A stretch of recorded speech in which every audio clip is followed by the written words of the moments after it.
said it's a time for walking, no time for talking. Grab the walking shoes that hang in your closet and go out for a walk in the air. Breathe it all in and be glad to be there. You were mine yesterday. I believe that love was here to stay. Won't you tell me where I've gone astray? Please answer me, my love. Then one day you just appeared. You said hello, let's make love along the way. Your name is music to my heart. I'll always really love you. They say as a child I appeared a little bit wild with all my crazy ideas, but I knew it was happening. I knew I was a genius. What's so strange when you know that you're a wizard at 3? I knew that this was meant to be. The miracle of you will last my whole life through.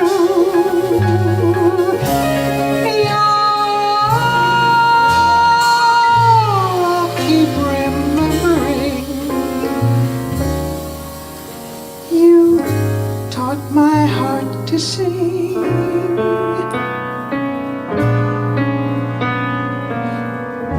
You taught my heart to sing.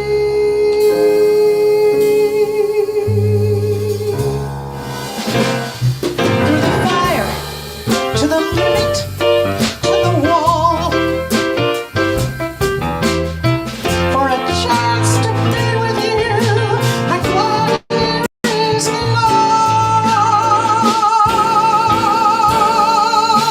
Whatever could remain, for a chance to be with you, I take it all away.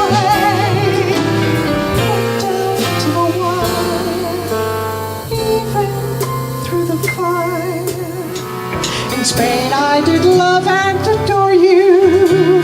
The nights filled with joy were all yesterdays, and tomorrow will bring you near me. I can't recall my desire, every reverie is on fire, and I get a picture of all the yesterdays. Yesterday I can say I get a kick every time they play that Spain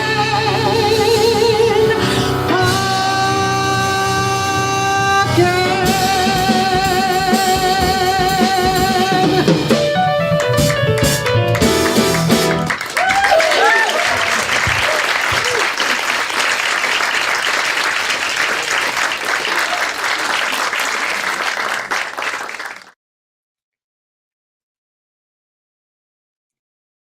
Happy Friday, everyone, and welcome to Richard Skipper's Friday wrap-up show. That is Maria Corsaro.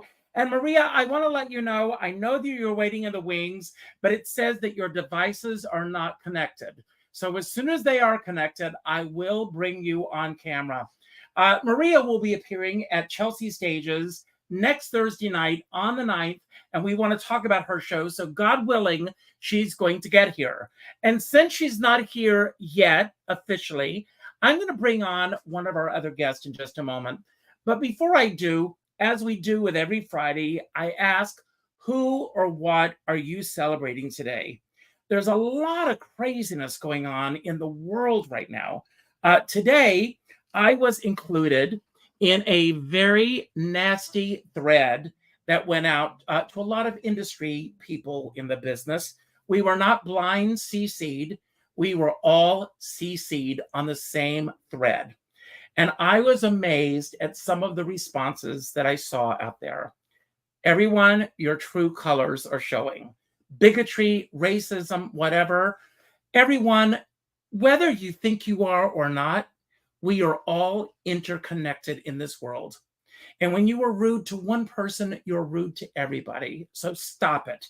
Take the time to love one another, because that's what we're all here about. And for the next hour, this is going to be a love fest, because we're leaving all of that negativity out there and we're going to celebrate each other. And I am so excited to bring on our first guest right now. She's been on the show before, and she also is going to be appearing tomorrow night in Palm Springs.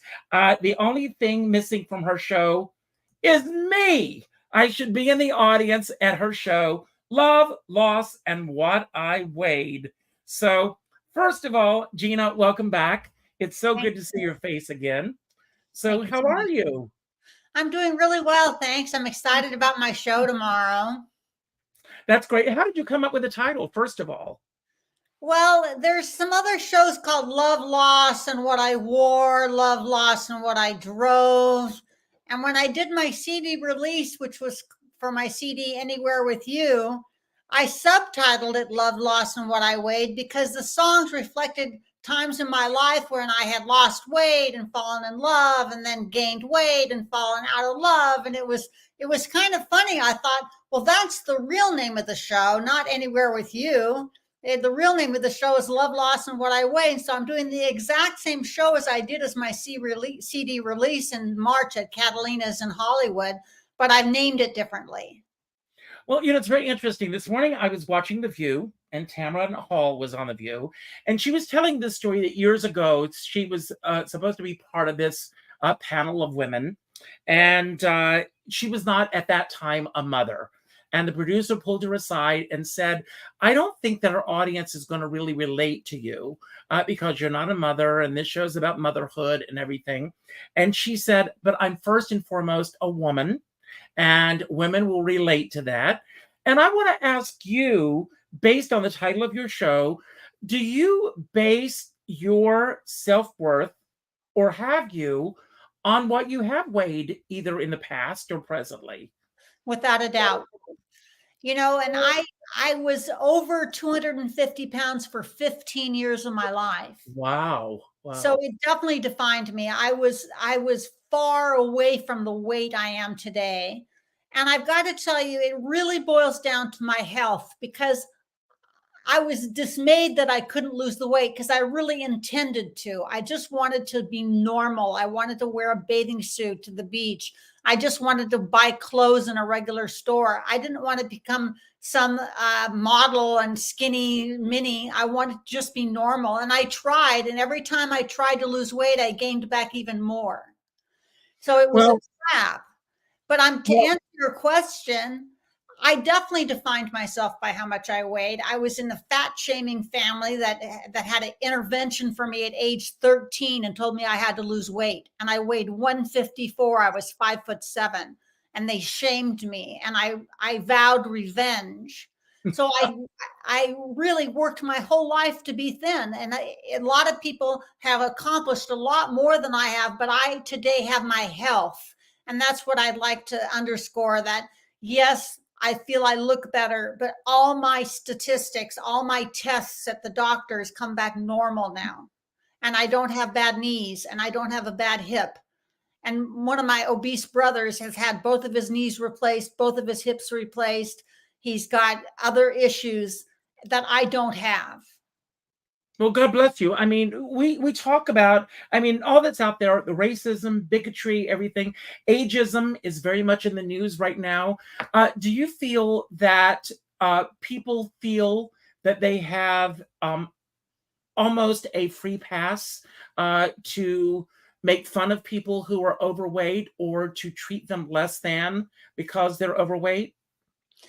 Well, I do think there's more fat acceptance now because it's more prevalent, but it is still perceived to be a character flaw instead of a disease or a tendency that you've inherited, like alcoholism. It's very much you do get a free pass by judging somebody that maybe they're not disciplined, or maybe they don't care about themselves, or maybe they are into pleasure and they don't know how to go through the hard times without coddling themselves. And there's a lot of hard times in life. So how do they cope?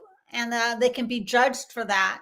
I know that I turned to food when I was heavy to make me feel better. It's a very cheap high. I mean, a dozen donuts used to cost $3, and I know how much they cost because I used to get them.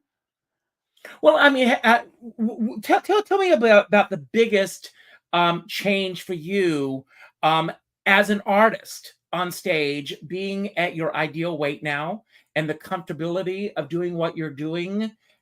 What I love about those of us who are in our profession is that we take our life experiences and we put them on the stage and we put them through a filter, through song and patter, that give the audience a chance to sit back and be entertained. I went to see, and I'm going to, for anyone who is in the New York City area, I went to see a show last night called Family Ties. Nicole Spano, she was on the show last Friday.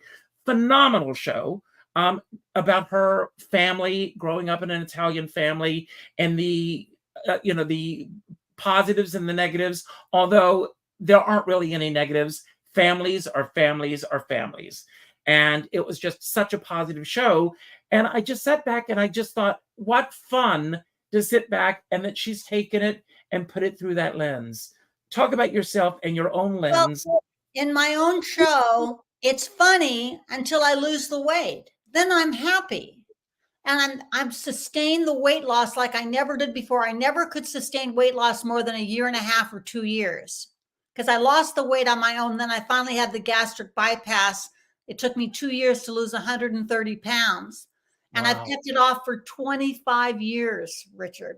25 years being thin. I applaud you. We're going to bring on our next guest, but one of the things that I do on Fridays, you've been here before, you know this, I have 5 mystery questions laid out. So pull a number 1 through 5, and then you're going to help me bring on our next guest. So everyone in the wings, be ready. So 1 through 5. 5. And your question is, if you could meet any historical figure, who would you choose to meet and why? Well, I would probably want to meet Abraham Lincoln because I admire his resolve to help the country and do some very unpopular things that were the right things, that were the humanitarian things to do, like abolition of slavery and the unification of the United States at a time when the South wanted to secede. It was very unpopular, and he withstood a lot of criticism and he lost his life over it.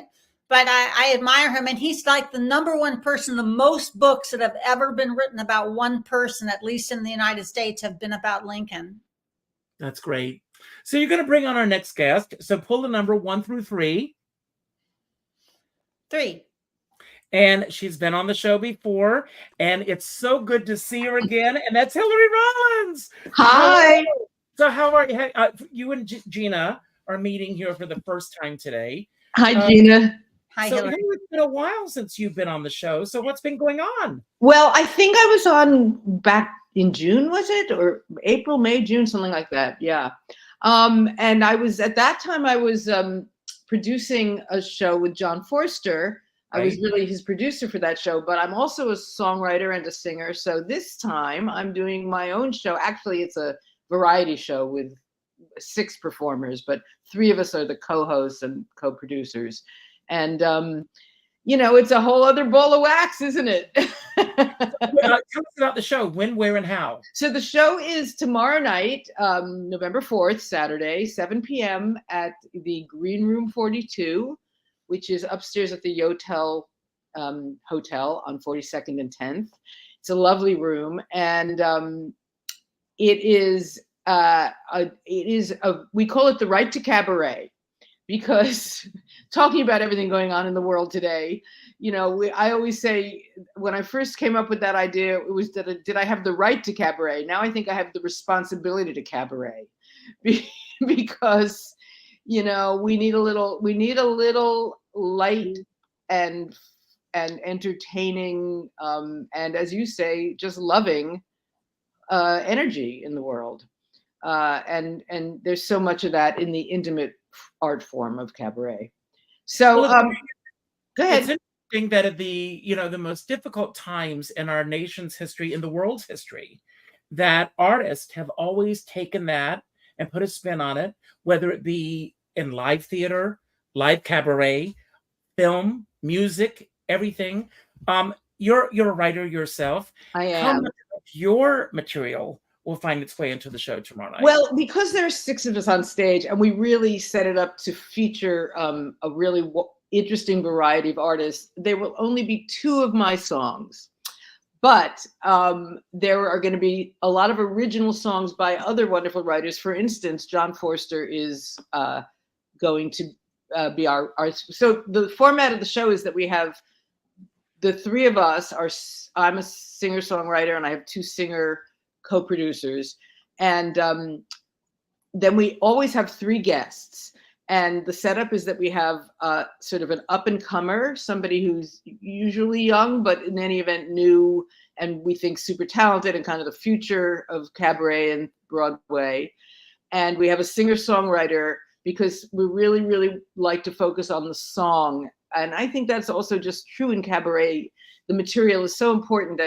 And you know, people often, I look up who wrote such and such a song, and on the internet it'll tell you the name of the artist who sang it. It won't even mention the songwriter. That's true. That's true. You know, and something that drives me crazy is, I mean, like you'll see Barbara Streisand, and it will attribute people to her exactly as if she wrote it. I know, it's maddening. It's maddening. So it was always intended that we had a strong presence of the songwriter in the show. So we have a slot for, as I said, for the up and comer. Then we have a slot for the singer-songwriter, whoever that is, and they usually do their own material. And then we have a slot for what we call our grande dame, although it can be a man as well as a woman, but it's somebody who's a cabaret, you know, star, or like a person with of note from the industry who has been around and has earned their status as a grande dame. So we have incredible guests tomorrow. We have our up-and-comer is a young woman named Eva Nicole Francis. I don't know if you've... Thank you. Oh my God, yes, yes. She's been on the show, and I went to see her show recently. She's phenomenal. She's phenomenal. Yes. She's the next. She's the next. You know, big star. Yes, but I was thinking specifically for what's her name, the belter. Yes, I always say. Patti LuPone? Who? No, way back. She is the next big. She's the next big star. I don't want to. Ethel Merman. Yes, Ethel Merman. There you go. Yes, yeah. Yes. So, and who else is in the show? And then we've got John Forster as our songwriter, and then we've got as our grande dame the incredible, beautiful, wonderful Natalie Douglas. Oh wow! Oh my God! Yeah, Again. We're very lucky. We're very lucky. And of course, my co producers and singers are Alexis Gatch and Mary Jo Mundy. And I know you know Mary Jo also. Is Mary Jo living there now? No, Mary Jo lives in LA. Actually, Mary Jo has moved up to Northern California. Right, I know that, but what's she doing in New York? We're doing the show. We started the show at the Gardenia in LA, and we had 4 sold out shows there, and then the pandemic. Oh. So it was going to be a monthly series, and after the 4th, we were shut down. So this is our comeback, and we decided to bring it to New York because New York's my hometown. That's great. Well, Hillary, we're going to bring on our next guest, but before we do, there are 4 questions laid out. So pull the number 1 through 4. 2.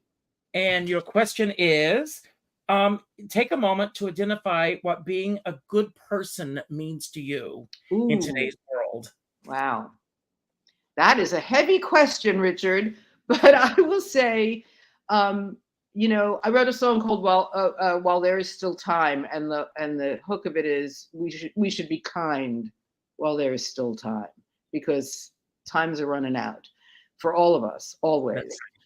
So I think at the very bottom, it's kindness to others and kindness to yourself, kindness to the world, kindness to the earth, just kindness. You know, the golden rule sounds so, talk about cliches, very simple, but really, we want everyone to be doing unto others as you would want others to do unto you, because that is the balance of, you know, keeping the kindness afloat.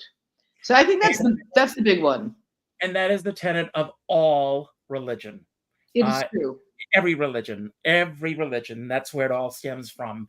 So you're going to bring on our next guest. So one or two, and I'm not going to twist your arm, Hillary, but your show could be put together from anyone you see on this show today. Well, God willing, if people buy tickets, I mean, we're doing fine, but it's a big room. It's hard to fill. So if you keep rolling in the door, we'll keep doing it. And then all these people can be on our show. And we'd like to do it around the country in different cities as well. So spread the word. So I have to pick a number from what to what? One or two. Oh, how about one? There are two men waiting in the wings. And I am thrilled to have both of them here today. The first guy that I'm going to bring on won a Bistro Award earlier this year, and he has won all kinds of acclaim as Dame Edna's understudy. Here he is with Barry Humphries himself, and here he is as himself. He is a brilliant entertainer, and entertainer, operative word. Scott, I am thrilled that you said yes to me. So thank you, Richard. Thank you. Thank you. So, Scott, who or what are you celebrating today? I'm celebrating the fact that I've woken up another day, and it's a beautiful fall day here in Delaware, and just trying to find happiness in what is a really stressful world right now. But thank God we have people such as yourself who add a little levity to the world. You have been performing as Dame Edna for quite some time. And if I remember correctly, it began for you. I mean, obviously, you had a performing career long before Dame Edna, but it happened for you because you won a contest. Well, the understudy, being the honorary understudy, that happened because of a contest. That was in 2010. Yes. But I actually started performing Dame Edna in 2003. But yes, 2010 when I won the contest, when Barry Humphries and Michael Musto and Michael Feinstein chose me in this contest as the honorary understudy. That sort of cemented the deal, as it were. Now, I'll tell you something funny about that contest. Jamie DeRoy, I don't know if you all know Jamie DeRoy, Yes. but Jamie DeRoy, dear friend of mine, called me up. I used to perform as Carol Channing. And she said, Richard, they're having a Dame Edna contest, lookalike contest. You should enter. I said, are you crazy? I said, I'm nothing like Dame Edna. I said, there's no way that I'm going to go and make a fool of myself, because there's this thought out there that if you can put on a wig and the makeup and everything, that it's like dialing the channels, that you can become just about anybody and go out there and do it. It's an art form, and it takes a certain level to be able to do this. I was very, very fortunate for many years to be able to perform and I have a photograph here. I'll share this with you. Here I am as Carol, with Carol. And Carol, thank God, loved what I did. And Scott, you're in that very small club because Barry Humphries loved what you brought to the table. What was it like the first time that you got the chance to perform for him? It is, I had gone to many impersonator conventions before that contest, and, everybody who does impersonations, like you meeting Carol, it's sort of like their dream thing, but then they also fear it, is the person going to hate them, or, That's right. You don't look like me, you don't sound like me.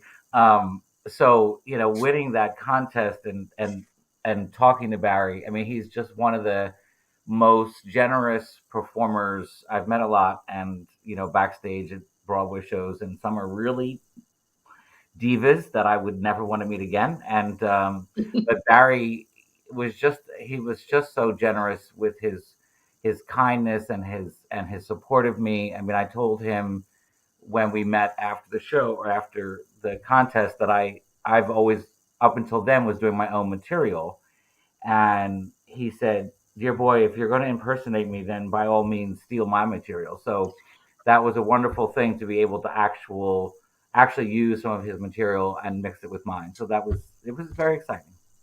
I mean, it's quite a thing to get that endorsement, from them. But in this year, we all know that COVID threw a monkey wrench into this business. Hillary talked about that just a moment. It did for you as well. But one shining thing that came out of this year was the Bistro Awards. Yeah, well, yeah. I mean, I live in Delaware. I had a full-time career outside of the arts because I needed to pay for my house and food and things like that. Um, and then I left where I was because I could leave with medical benefits. And then I started my own company, and then COVID hit, so that was like But I just started reaching out to New York to try to get work in New York. And then post COVID, thank God, I had a friend who connected me with Tanya Moberly, and then I ended up at Don't Tell. Well, she ended up being my director, and then I ended up at Don't Tell Mama, and then Jerry Getty saw me and did a wonderful review, and then next thing I know, I get a call about the Bistro Awards, and I was just flabbergasted. I mean, some like those of you who are on the show now have been doing this for a very long time, and I felt sort of bad that I showed up my first year in New York cabaret scene and I got a bistro. So that was really overwhelming. And I felt tremendously guilty for all the people who've been doing it for decades. No, just embrace it. Because, I mean, you had paid your dues, Scott. Well, just So not in New York. Yes, that is true. it doesn't matter. You paid your dues. So I was thrilled. So I'm happy for you. Thanks. So we're going to bring on our next guest. Maria, I hope that she's going to find her way onto the show. We opened with her, so hopefully she's going to get here. But we're going to bring on Justin in just a moment. But before we do, there are 3 cards laid out. So pull the number 1 through 3. I'm a little scared. Let's go with 1. And your question is, how are you doing good in the world when it comes to your art? And how do you feel about the level of impact that you're making with your art? Wow. 2-parter. Well, I just did a show last Friday in a week ago in Haverty Grace, and you can't, as a comedian, you can't really avoid the elephant in the room, which is the world news that people had seen probably before they got there at 8 o'clock. And so, I addressed it that there's a lot of sorrow and pain, right on the heels of, well, of course, there's the world events, but then the shootings in Maine. So, I said there's a lot of pain and a lot of suffering in the world, but, we all need a little laughter for medicine. So let's just take 2 hours to escape and enjoy life and living and love and laughter. And that, got an applause because people, you can't sit there 24/7 and think about what is happening. You have to try to keep paying it forward and keep trying to do what you can, like you say, what part of it. So I feel like that for 2 hours, I could let people laugh and forget the world and get a little humor medicine, laughter medicine, because it is good for the soul. It's like chicken soup. Well, I'll share something with you, and then I want to bring on Justin. But I was directing a show when 9/11 happened, and the Linda Fields, may she rest in peace. Her show was scheduled to open on the Thursday after 9/11. 9/11, as you recall, was a Tuesday. And she called me and said, am I doing my show? And I said, that's up to you. If you decide to do it, I will be there to support you. And if you decide not to do it, I will support that decision as well. But you need to make that decision, and I'm not going to weigh in on that decision. And she decided to do the show. And Thursday night, the show was packed, and we were on 18th Street and 8th Avenue. There used to be a supper club called Helen's Supper Club. And I told her, before you sing one note, you address what's going on and let the audience know that we're not ignoring what's going on in the world, but we want to just let this be a safe haven for all of us for the next hour. And a friend of mine recently said that she felt funny sending out notices for her show and I said, if you stop, they've succeeded. So you have to keep doing what you're doing. And on that, we need a little magic in the world. And on that note, that brings us to Justin Dylan Nastro. He has a new show that's also opening tomorrow night. There's so much happening tomorrow night, but he is here and he's got this brand new show. Justin, thank you. And Maria, I can see you in the wings. We're going to get you on. So Justin, and I see that you've got Wicked behind you, celebrating 20 this we week. have Wicked, we have Hello Dolly, with Harry Potter. Yes. So, Justin, who or what are you celebrating today, besides the fact that you've got a show tomorrow night? You know, there are a lot of things going on right now, but I think that my celebratory energy today is going toward a cousin of mine. Her name is Rebecca, and she just had this crazy knee surgery, and she's been on bed rest and everything like that. But we found out that she is in the running for a really, really cool new job, and that they're sort of holding other applications until she gets better. So Well, that's Justin, a very cool you thing. say that she's in the running when she just had knee surgery. Yeah. So, Justin, tell us about your show tomorrow night. I mean, first of all, you have the Magic Team in New York, and that's Lenny Watts and Stephen Ray Watkins. They do incredible work. Lenny Watts was the director of the show that I saw last night. Brilliant director. So, tell us about your show. Well, I wanted to do something different than what I normally do. And what I normally do is I do a one night only show, either on my birthday or, a Christmas show or something like that. And I just sing a whole bunch of songs that I really like. But this time I wanted to do something a little different, and I really wanted to say something. And I like to think that the magic that I can bring into the world is making people smile and making people laugh. So that's really what the show is about. And I'm very excited to do it tomorrow for the first time in front of a whole bunch of people. So. And you're doing 4 performances of the show. Yeah, so, my first time doing a 4-night run. And so when is your birthday? So I'm assuming that it's not happening around this time. No, my birthday's in December. Okay. On the 21st. So usually I do a Christmas/birthday show. So was it stepping out of your comfort zone to say that you're going to do a show at this, that was not associated with a birthday or a holiday theme show? It was, because the first show I did was also, was a one night only show. And it was just after I had done the Mama's Next Big Act show that Lenny puts on over the summer. And I didn't win, but I was in the top 5. And Lenny said, you should do your own show anyway. It doesn't mean you can't do your own show.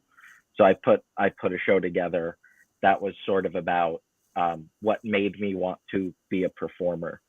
And then I kind of just went into a different direction and started doing Christmas shows and birthday shows. And I had a lot of fun doing that, but it was definitely hard and out of my comfort zone to kind of step into a show that has a lot of meaning to me personally, and that I think has a lot of meaning to a lot of other people. That's wonderful. Well, we're going to bring Maria on just a moment, but before we do, there are 2 cards left here, 1 or 2. I'll take 2. And your question is, which value do you care about that you feel that you're not currently living? I think right now, over the last couple weeks, couple months, I haven't been able to spend a lot of time with people that I love, like my friends and stuff, because I've been working on my show, and I've been working my day job, and I've been doing a lot of that stuff. But I do miss seeing my friends. I'm very excited to see them again tomorrow night at the show. That's great. Ethel Merman once said, being in this business, you become a nun. You don't see friends. You don't do anyone. You just go to the theater. Well, I'm hoping everyone cross your fingers, send out a collective positive thought that we're going to bring Maria on. We're going to hear her. We're going to see her. And better yet, she's going to see and hear us. But Thursday night, she's going to be at Chelsea Stages. And Maria, can you hear me? Yes, I can hear you. Can you hear me? Oh my God. So This is you so made great. it. You Hi, made it. everybody. So great. Well, I mean, I'm so happy to be here finally. I was persistent, tenacious, because I really wanted to be on the show. I don't know if you saw, we opened with your sizzle reel. I just 'Cause see I that. wanted- Thank you. yes, and Maria and I met because we were part of a book group, and that's going to become part of this a little later because I am a big follower of Julia Cameron's The Artist Way, and you'll see how that will tie into all of this in a few moments. But Maria, tell us about this show. Maria, this is, can I call it the next chapter in your life? Because you started out as a singer, left the business for a while, and Yeah, you've just returned with a vengeance, if I may say so, yeah, yeah, because you're doing very well. yeah, yeah. With a vengeance, that's a good word. Yeah. Once I'm passionate about something, I kind of go for it, and so I let my heart lead me, and wherever it leads me, I just put 150% into it, especially if um, it's just giving me so much happiness and joy, you know. It's fulfilling me, and I think I said this in an email to someone today. I just said, it's like for me, it's like a spiritual practice. Mm-hmm. And I really do believe that. And it's interesting because I took a workshop not that long ago with this wonderful jazz singer. And he turned to the students in the room and he said, your job, you're a minister of love. And I went, oh my God, he's right. And that's how I see it. I see, making people feel good, making people connect with feelings, and I love that. I really do. I really love it. I love music and especially jazz. I'm just very focused on jazz these days. Loving that Now, style. I think it was, if I, and you'll correct me if I'm wrong, but Scott, I think you were asking before we went live about Chelsea Stages. But is this your first time there, Maria? No, I was there last year. Oh, Chelsea Table and Stage. I was there last year. It's a beautiful. If you guys have ever been there, I don't know whether you've had the opportunity to see a show there or perform there.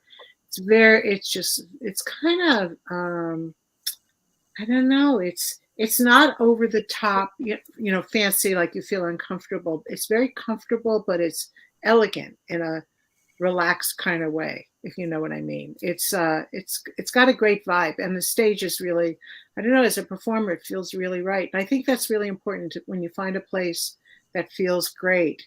It's just as important as picking out what you're going to wear or the songs you're going to sing, or I do believe that. So I love that venue. It's great. People are great there too.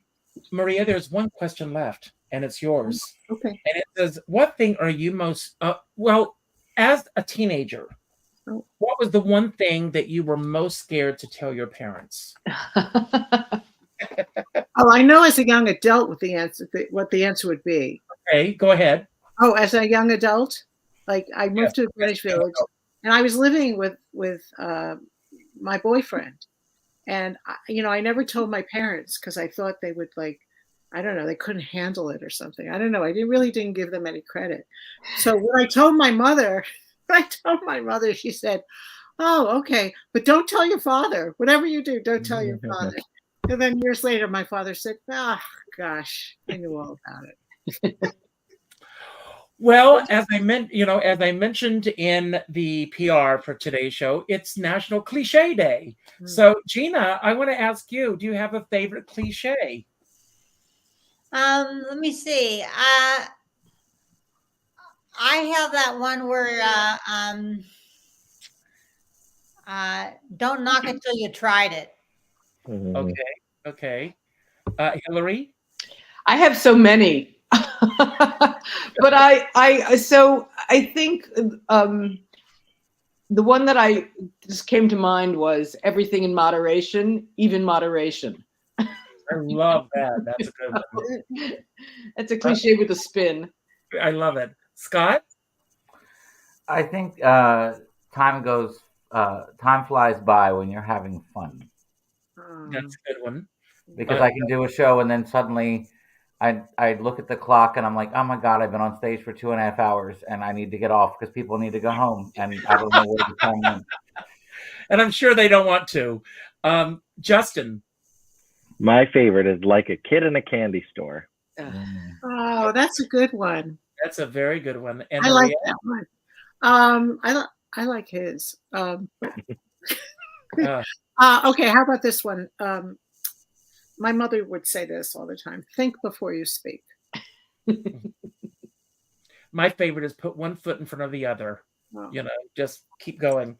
So as I mentioned earlier, I'm a big proponent of the artist's way. That's how Maria and I met in this book group that we were part of. And so I read a lot of books on the process of art and everything. So in our remaining minutes today, we're going to do like a round robin type of thing. And we're going to wrap up this week. And in terms of our art, our process, and all of that goes together, I want to let everyone know who's watching that all of the details for all of these shows will be on my YouTube channel. And Hillary, as other dates come in, you'll let me know, and we'll keep adding those as well. Gina, I'm going to start with you. What inspired you this week? Well, my guest singer is Jackie Gibson, and she's coming here from LA. She's just recently divorced, and she's got all these different gigs in LA, and she's teaches during the day. And she inspires me because she's living on a shoestring. I'm not telling tales out of school. Anybody that knows her struggle. And she's still coming out to do my show tomorrow, and she's going to be brilliant. And I'm so lucky to have her. And, in spite of everything she's going through, she's showing up. And that's inspiring to me. I love that. And that's great. Hillary, what overwhelmed you this week? Having to do a show on Saturday. What overwhelms you the most about the show? Yeah, I would say that because I'm a New Yorker originally, and this is my hometown, and I started my singing career here with a group called Hilly, Lily, and Lulu 30 some odd years ago. It's really was very exciting, and at the same time kind of overwhelming to come back and perform in my hometown 30 years later. And everything's changed, and the way the clubs work is different. Everything's online, and you can't just call somebody up and say, hey, how about this? What about that? It's all through a portal, and it's just different than it was 30 years ago. So that's what was overwhelming. And, in the end, you sing for people, and getting butts in seats is your job, as well as delivering the goods. So that it has been quite overwhelming, but it has also been inspiring, being in New York, going to the theater every night. So, yeah. That's wonderful. That's great. Scott, do you journal? And do you keep a journal? I don't keep a journal. Well, it's not necessarily a journal, but I keep notes on when certain things happen. I keep a lot of stuff, articles and things like that. Because one of these days I'm going to write my life story, but that's not happening quite yet. I'll get around to it. Believe it or not, I just started. Oh, great. Wow. I have a title, but I just haven't written anything yet. Yeah, I'm writing about my years performing as Carol Channing and the perceptions that people have about the business. So it's going to be a very interesting book. I just started writing it, and it's fun. It's cathartic for me. Justin, what distracted you the most this week? Oh God, my real job. And what is that? I've been doing staffing operations for a occupational health company. So I'm on the phone all day with agencies and stuff like that, trying to get people to different events, which isn't really far off to what we do. But yeah, Hearing I've about had it a lot makes of me stressed. I've had a lot of work. Yeah, but I've had a lot of work to do this week, on top of rehearsing for my show. Great. Maria, what major goal did you accomplish this week? Oh, I conquered. There are, you singers who are there.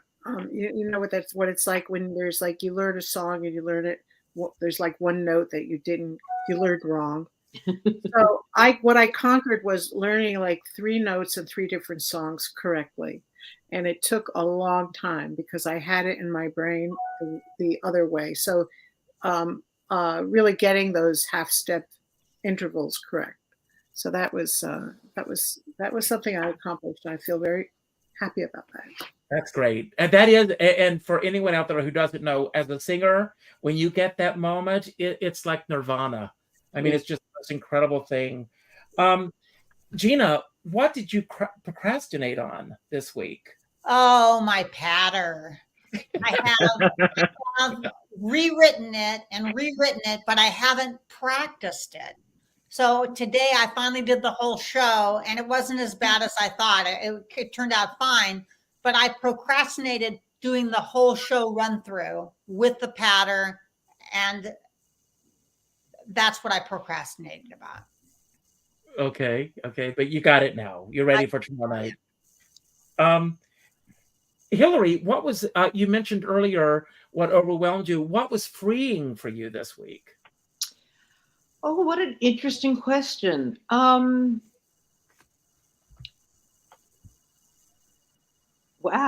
what was freeing for me this week?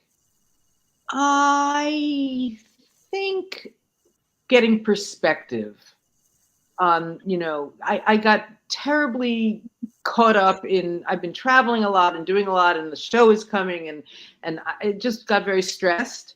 And I actually been going to the theater a lot and going, I was like, I can't go to the theater. I've got to stay home and worry. And when I realized that if I stopped worrying and just lived, that I know what I'm doing. I have this under control, or as much control as you ever have. It's just another moment in time, and I can be an adult about it and not future trip. So, well, I'm going to tell you something funny, and this is the truth, and I can show you the proof in my writings. But every day I pull a value word that I'm going to focus on for the day, and I meditate on the word throughout the day. And the word I chose today was perspective. Oh, how interesting. Yeah. So wow. It's funny that you said that. That's why the duck just came out of the ceiling. Some people will get that reference. Groucho. So Scott, and be careful with this question. What turned you on this week? Thank God I'm not the dame right now. Well, and this is going to sound like I'm just saying this for the sake of a plug, but because I don't live in New York, but I grew up on Long Island, and I was always in New York seeing shows. Listening to all of your guests, and they're talking about New York, and there is something so magical about New York. So I was really, because I didn't know what to expect today, so it was really exciting to hear people talk about their shows coming and the different cabaret theaters, and it's just amazing that they all have stuff. I have nothing going on tomorrow night. Come to one of our shows. New York. Well, I would if it wasn't $100 in tolls just to get to New York. But I'll plug that I'll be back in New York on December 15th at the Pangea. So, oh, good. Will you come back to talk about the show? Sure. It's one Dame Chris Mahana Kwanzaa. Yeah, I'd love to have you back before the show so we can talk more about it. Yeah, we'll chat. That'd be great. Oh, and I wanted to say to Maria, I think your greatest accomplishment this week was you got onto the show finally. Yes. You're right. That actually is correct. Through all the technical difficulties. Yes, Yeah. It happens. Justin, what delighted you this week? quite a few things delighted me this week. But I did throw a big Halloween party at my club for all my friends. Great picture, by Um, the way. Thank you very much. And it was very well attended. Um, my friend Mark bought me a bunch of Dracula accoutrements for it as a free gift, so I had to wear them that night. He's the best. But we had a great party, and that was extremely delightful because I needed a good party. Great. Maria, what confused you this week? Confused me? Mhm. Well, probably getting onto the show. But then it turned out to be my greatest goal and achievement. So You got it. You made it.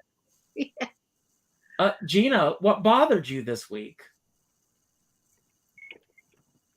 Well, my boyfriend is in northern Washington State near Vancouver, British Columbia, and he's building our vacation home, and I couldn't be there to watch the walls go up. Wow. The walls are up. Next comes the ceiling and the windows, and it's actually happening. And I'm here and he's there, and it's frustrating. Is he going to make it in for your show tomorrow night? No, he's not. He's not going to make it, but he's going to be here in about 3 weeks. So I'm in 3 musicals at the Palm Canyon Theater, 3 in a row. I'm in Elf, Something Rotten, and Sweeney Todd, and he's going to be able to see all 3 of those. Good. Congratulations on that. Thank you. Hillary, what amazed you or gave you an aha moment this week? Well, an aha moment. What amazed me this week, there's two things in that question for me. What amazed me was really the kindness of all my friends. I'm here with my friend Hannah, who's I'm staying with her while I'm in New York, and before that I was with my friend Ellen, and I was staying with her, and just the sort of generosity that old friends and new can really extend. I'm always afraid that, guests are like fish, 3 days and they begin to stink.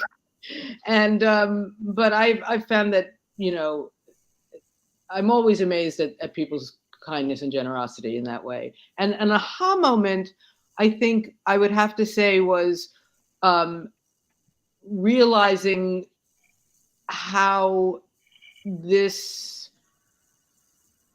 I kind of had that same feeling about can we do a show like this with what's going on in the world, and wondering a little bit if we were going to be perceived as, fiddling while Rome burns. And I kind of worked it through and had the aha moment of, it's kind of the opposite, as we were all saying earlier. If, like we said at 9/11, if you give in, the terrorists win. If you don't live your life and, live with your joy, then that's just giving up. And this is how we fight back. So that was kind of an aha insight. That's great. And it's important that we say that. Scott, what is your morning routine? I have to have my coffee, and then I eat breakfast. It's a decision what to do for breakfast. And I hop on Facebook to change my profile picture every day and check out what's happening in the world and go through my email. It's pretty mundane.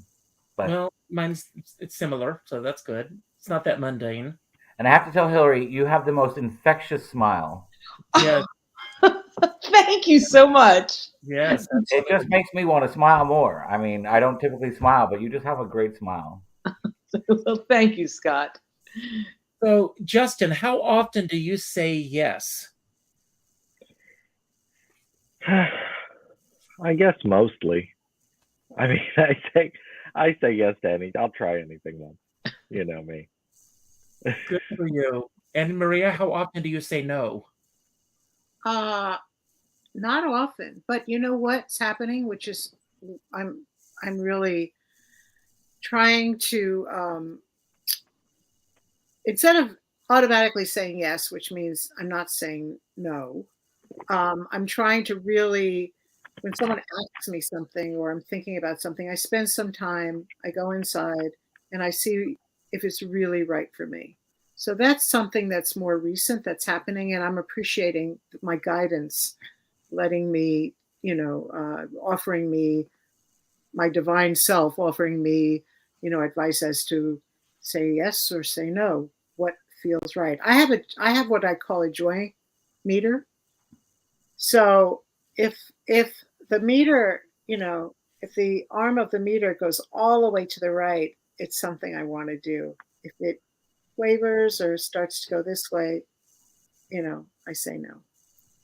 Good for you.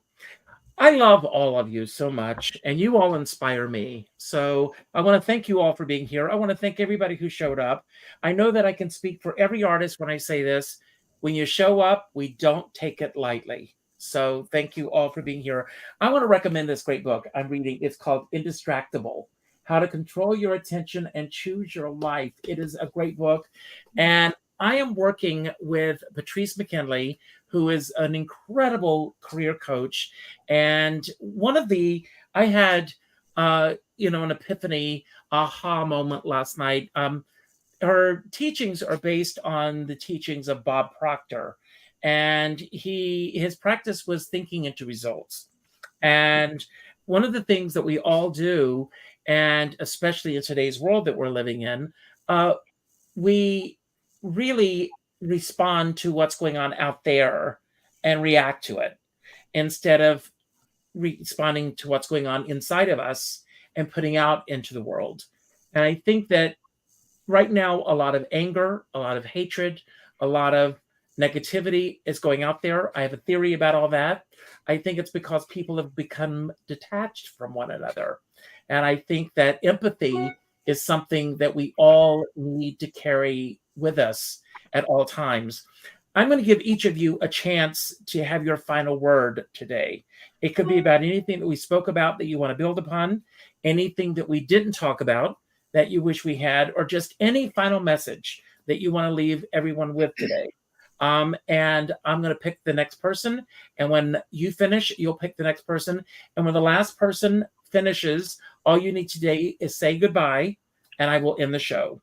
You don't have to worry about how do I end this. I'm going to take care of that. But I want to begin by saying the same thing that I say at the end of every show, and that is to go out and do something nice for somebody else without expecting anything in return. None of you have anything to prove. Go out, Justin, Scott, Gina, Hillary, Maria, go out and do the best work that you can possibly do.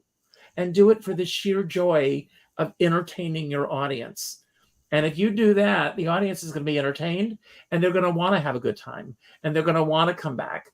And like Scott said earlier, you'll all be looking at your clocks going, have I really been on the stage that long? You're going to forget about time, because that's the wonderful thing about being caught up in the moment of what you're doing. I always say, pick up the phone and call someone that you haven't spoken to in a while. Go to your Facebook friends list, and the seventh name that pops up, reach out with a phone call. Not an email message, not a text message, not a private inbox message, a phone call. And let that person know the impact that they've made on your life. And by doing so, you're truly going to make an impact on their life. As I said earlier, we're all in this together. Maria and I have a mutual friend, and that's Sean Moniger. And Sean always says, we're all in the same storm, but we're in different size boats. And I always say, I don't care what size boat you're on, as long as you have a skipper by your side. And I'm going to leave the screen, and I'm going to turn it over to you, Hillary. And when you finish, you'll pick the next person. Thank you all. And Hillary, have a great show tomorrow night. Thank you. There. And I'm going to be there before it's with your next one. So please let me know as soon as you decide. Great. Thank you so much. It's all yours, Hillary. Thanks. Well, I just very quickly wanted to say about the show that two things I left out. One is that we are doing a little tribute to Ralph Lampkin, who was a wonderful publicist and member of the cabaret community, who passed away unexpectedly at the end of June. So those of you who know him know that he was the kindest man in the world. And I just wanted to make a shout out for that. And the other thing is that we do a slot in the show called Sing by the Seat of Your Pants. If you come as an audience member, bring sheet music, because you can put your name in a hat and you can be possibly chosen to come up and do a number. So that's always fun. And thank you again, Richard. This has always been great. Oh, and I picked the next person. Okay, Maria, go. I want to thank Richard. Thanks so much for inviting me on the show. And I'm so sorry I missed several of you in your turn speaking to what you do. But it's evident that we're all creative people, and I think that it's interesting. I really do believe that it's the creative process that keeps us going, that keeps us young, that keeps us joyful, and whatever that creative process is, you could be a painter or a sculptor or a writer or like us performers, but whatever it is, I think we have to listen to whatever it is that's bringing us that inspiration. We're inspired by something that we can't see and something that's also inside of us. So here's to inspiration and to listening to the little voice inside of us. So I'm going to hand it over to Gina.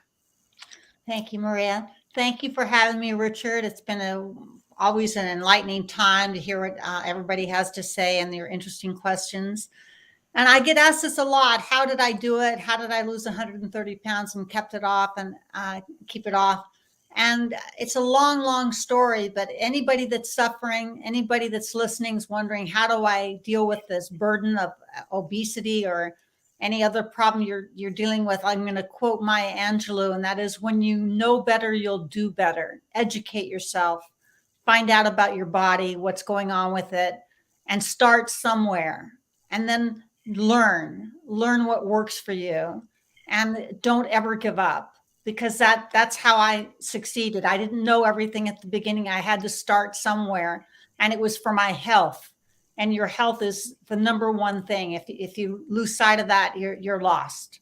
So I hope that inspires you, because it's up to you to take control of what you can control, and what you put in your mouth, you can control.